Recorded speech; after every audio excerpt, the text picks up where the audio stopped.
ये दशा है, हमने तो यहां तक देखा है। अब बेटियां हमारे देश के अपने पिता से पिता नहीं कहना चाहती, मालूम क्या कहती? डैडी। जहां अंग्रेजों की जूठन ने सत्यानाश कर दिया देश का। एक गुरुकुल में एक शिष्या से बोले द्रोणाचार्य त्रिशूल, और डैडी कहने की प्रथा है संस्कृत के प्रतिकूल। संस्कृत के प्रतिकूल लाडकी लड़की भोली, और करके नीचे नार तुरंत यूं बोली, कहूं पिता तो कठिनाई आती है, टकरा जाते होंठ लिपस्टिक हट जाती।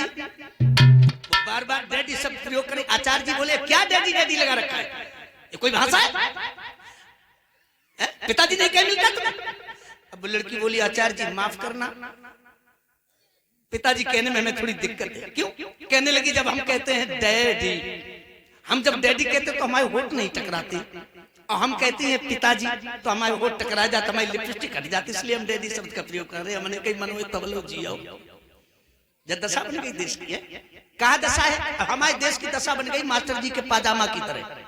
नाराज मत होना, कोई मास्टर साहब यहाँ बैठे, पांच उंगलियां एक बराबर नहीं होती। एक मास्टर साहब थे, स्कूल में पढ़ा रहे थे, अचानक उनको खबर मिली कि कल विद्यालय का निरीक्षण करने के लिए डिप्टी साहब आ रहे हैं।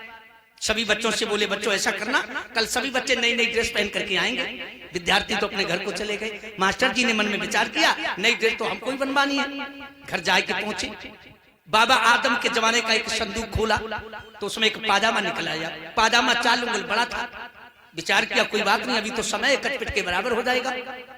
एक लड़की थी, उससे कहा बेटा ऐसा करना, ये पाजामा 4 उंगल बड़ा है, इसको काट के सी के धो के प्रेस करके हमारी बैग में रख देना।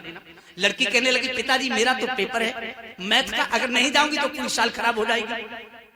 कहने लगे कोई बात नहीं। एक लड़का था, उससे कहा बेटा तुम। लड़का कहने लगा पिताजी मेरा भी तो पेपर है, उसने भी मना कर दिया। मास्टर जी सोचने लगे चलो कोई बात नहीं, बच्चों ने मना कर दिया, घर में मेम साहब से कह दे। और मास्टरनी रोटी कर रही, पानी बरसे, छप्पर टपके, चूल्हो जले ना, रोटी सेकने में ना आए, 2 बच्चा गोद में छलाक लगाए रहे, 2 पीठ पे और 2 पेट में, चलो हम आए रहे। और तोले मास्टर जी पाजामा लेके पहुंच गए। कान लगे देखो ये पाजामा 4 उंगल बड़ा है, इसको काट के सी के धो के प्रेस करके बैग में रख देना। अब गुस्सा में बोली चलो हटाओ यहाँ से, खोपड़ी पाजामा लाई पे बालक चेन्नई लेन दे और तुम पाजामा लेके आई है। सो बेचारे सीधे साधे रहे, चुप ही लौटे आए। आंगन में खड़े हुए मन ही मन सोचने लगे चलो कोई बात नहीं, अपना काम महाकाम में खुद ही कर लूं। अध्यापक जी ने पाजामा रखा और 4 उंगल नाप के काट के सी के उन्होंने खूंटी पर टांग दिया। वो तो किसी काम से घर से बाहर चले गए। अब वो लड़की पेपर दे के आई, उसकी नजर जब पाजामा पे पड़ी, सोचने लगी अरे पिताजी सुबह नाराज हो रहे थे, कह रहे थे पाजामा काटना है, अब तो कोई काम भी नहीं, ऐसा करूंगा पाजामा ही काट दे।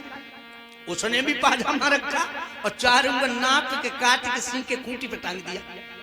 वो एक सहेली के घर चली गई, तब तक वो लड़का पेपर दे के आ गया। बाहू की नजर पाजामा पर, सोचने लगा पिताजी सुबह कह रहे थे पाजामा काटना है, अब कोई काम भी नहीं, ऐसा करूंगा पाजामा काट देना। उसने भी पाजामा रखा और 4 उंगल नाप के काट के सी की खूंटी पे टांग दो। कई उंगल कट गया, चातियां 12। मास्टरनी घर में सोचने लगी हाय हाय, न जाने हम गुस्सा में काका कह गए, वे तो नाराज होकर घर से बाहर चले गए।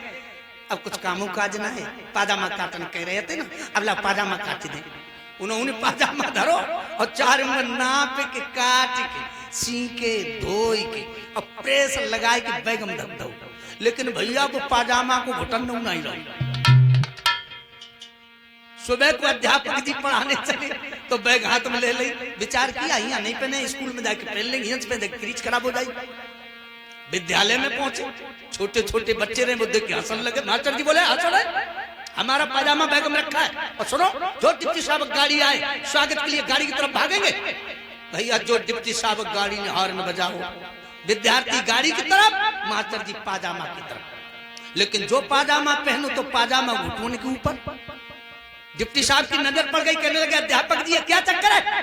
कहने लगे सॉरी सर क्षमा करना, मेरे तो पूरे घर की खोपड़ी चक्कर में है। अगर घर की खोपड़ी चक्कर में ना होती तो ये पाजामा का अंडरवियर नहीं बन जाता, इसलिए घर घर की खोपड़ी चक्कर में नहीं होती तो आज हमारे देश के इतने टुकड़े नहीं हो जाते। समझना, वो प्राचीन हमारे देश की बेटियां कितना बड़ा संकल्प गिरजा ने लिया है कि जन्म जन्म लो अगर हमारी और बड़े संबुनाए रहे कमारी।